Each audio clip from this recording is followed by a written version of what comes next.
ಖರೀದಿ ಕೇಂದ್ರ ಆರಂಭ ಆಯ್ತು ಅನ್ನೋದಕ್ಕೆ ಕಡಲೆ ಬೆಳೆದಿದ್ದಾರೆ ರೈತರು. ಬಟ್ ಈಗ ಕಂಗಾಲಾಗ್ಬಿಟ್ಟಿದ್ದಾರೆ. ಉತ್ತಮ ಫಸಲ್ ಬಂದ್ರೂ ಕೂಡ ಬೆಲೆ ಸಿಗ್ತಾ ಇಲ್ಲ. ಅನ್ನದಾತರು ಕಣ್ಣೀರಿಡ್ತಾ ಇದ್ದಾರೆ. ಹೆಂಗಿದ್ರು ಖರೀದಿ ಮಾಡೋದಕ್ಕೆ ಅಂತ ಕೇಂದ್ರಗಳು ಆರಂಭವಾಗಿದ್ದಾವೆ ಅಂತೇಳಿ ಕಡಲೆ ಬೆಳೆಯೋದಕ್ಕೆ ಅಂತ ರೈತರು ಶುರು ಮಾಡಿದ್ರು. ಬಟ್ ಈಗ ಕಡಲೆ ಬೆಳೆದಿದ್ದಾರೆ, ಉತ್ತಮವಾಗಿ ಫಸಲ್ ಕೂಡ ಬಂದಿದೆ. ಆದ್ರೆ ಉತ್ತಮವಾದ ಬೆಲೆ ಸಿಗ್ತಾ ಇಲ್ಲ ಅಂತ ಕಣ್ಣೀರಿಡ್ತಿದ್ದಾರೆ. ಧಾರವಾಡ, ನವಲಗುಂದ, ಕುಂದಗೋಳದಲ್ಲಿ ರೈತರು ಕಣ್ಣೀರಿಡ್ತಿದ್ದಾರೆ. ಈ ಬಾರಿ ಹಿಂಗಾರು ಮಳೆ ಚೆನ್ನಾಗಿ ಇದ್ದಿದ್ರಿಂದ ಬೆಳೆ ಬೆಳೆದಿದ್ದಾರೆ ರೈತರು. ಒಳ್ಳೆ ಫಸಲ್ ಕೂಡ ಬಂದಿದೆ. ಆದರೆ ಬೆಂಬಲ ಬೆಲೆ ಸಿಗದೆ ರೈತರು ಕಣ್ಣೀರು ಹಾಕ್ತಾ ಇದ್ದಾರೆ.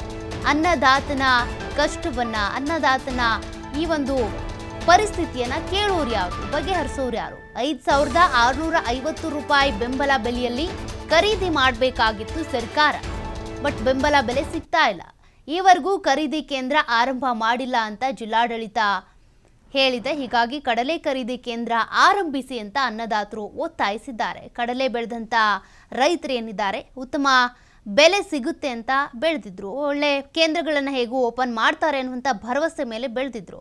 ಒಳ್ಳೆ ಫಸಲ್ ಕೂಡ ಸಿಕ್ಕಿದೆ. ಬಟ್ ಬೆಂಬಲ ಬೆಲೆ ಸಿಗ್ತಾ ಇಲ್ಲ ಅಂತ ಧಾರವಾಡ, ನವಲಗುಂದ, ಕುಂದಗೋಳದ ರೈತರು ಈಗ ತಮ್ಮ ಕಷ್ಟವನ್ನ, ತಮ್ಮ ಅಳಲನ್ನು ತೋಡ್ಕೊಂಡಿದ್ದಾರೆ. ಬೆಂಬಲ ಬೆಲೆ ಸಿಗಲೇಬೇಕು, ಇಲ್ಲಾಂದರೆ ನಾವೇನು ಮಾಡಬೇಕು? ಒಂದಷ್ಟು ಬಂಡವಾಳ ಹಾಕಿ ಚೆನ್ನಾಗಿ ಈ ಸತಿ ಬೆಲೆ ಬರುತ್ತೆ ಅನ್ನುವಂಥ ಕಾರಣಕ್ಕೆ ಬೆಳೆದಿದ್ವಿ. ಒಳ್ಳೆ ಬೆಳೆ ಸಿಕ್ಕಿದೆ, ಬಟ್ ನಮಗೆ ಬೆಲೆ ಸಿಗ್ತಾ ಇಲ್ವಲ್ಲ ಅಂತ ರೈತರು ಕಣ್ಣೀರಿಡ್ತಾ ಇದ್ದಾರೆ. ಅವರು ಕಡಲೆ ಬೆಳೆದಿದ್ದಾರೆ, ಅವೆಲ್ಲ ದೃಶ್ಯಗಳನ್ನ ತೋರಿಸ್ತಿದ್ದಾರೆ. ನೋಡಿ, ಒಳ್ಳೆ ಚೆನ್ನಾಗಿನೇ ಇಳುವರಿ ಬಂದಿದೆ.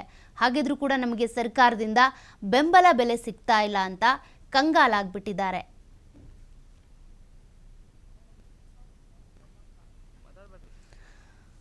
ನಮ್ಮ ಪ್ರತಿನಿಧಿ ಯಲ್ಲಪ್ಪ ರೈತರನ್ನ ಮಾತನಾಡಿಸಿದ್ದಾರೆ. ಬೆಂಬಲ ಬೆಲೆ ಎಷ್ಟು ಇರಬೇಕಿತ್ತು, ಸರ್ಕಾರ ಯಾಕೆ ಕೇಂದ್ರಗಳನ್ನ ಓಪನ್ ಮಾಡ್ತಾ ಇಲ್ಲ, ಅದ್ರ ಬಗ್ಗೆ ಡೀಟೇಲ್ಸ್ ಕೊಟ್ಟಿದ್ದಾರೆ. ನೋಡೋಣ ರೈತರು ಏನು ಹೇಳಿದ್ದಾರೆ ಅಂತ. ಈಗ ರೈತ ಅವಲಂಬಿತ ಆಗಿದ್ದು ಕಡಲೆ ಬೆಳೆ. ಇದೇ ಒಂದು ಕಡಲೆ ಬೆಳೆಯನ್ನು ಈಗಾಗಲೇ ರಾಶಿ ಮಾಡಿ ಇಟ್ಟುಕೊಂಡಂದರೆ ಸರ್ಕಾರ ತಕ್ಷಣ ಖರೀದಿ ಕೇಂದ್ರವನ್ನು ಓಪನ್ ಮಾಡಬೇಕಾಗಿತ್ತು. ಇಲ್ಲಿವರೆಗೂ ಖರೀದಿ ಕೇಂದ್ರವನ್ನು ಓಪನ್ ಮಾಡುವಂತಹ ಗೋಜಿಗೆ ಈಗ ಸರ್ಕಾರ ಹೋಗಿಲ್ಲ. ಹೀಗಾಗಿ ಅನ್ನದಾತ ದಲ್ಲಾಳಿಗಳಿಗೆ ಬೆಲೆ ಸಿಕ್ಕ ಬೆಲೆಯಲ್ಲಿ, ಅಂದರೆ ಯಾವ ರೀತಿಯಾಗಿ ಮಾರ್ಕೆಟಲ್ಲಿರುತ್ತೋ ಆ ಬೆಲೆಗಿಂತಲೂ ಕಡಿಮೆ ರೇಟ್ಗೆ ಇವತ್ತು ಅನ್ನದಾತ ಖರೀದಿ ಮಾಡ್ತಾನೆ. ಹೀಗಾಗಿ ಅನ್ನದಾತನ ಬದುಕು ಮತ್ತೆ ಬೀದಿಗೆ ಬಂದಿದೆ. ಈ ಸಂದರ್ಭದಲ್ಲಿ ನಾನು ರೈತರನ್ನೇ ಮಾತನಾಡಿಸ್ತೀನಿ. ಸರ್, ಈಗಾಗಲೇ ರಾಶಿ ಮಾಡಿ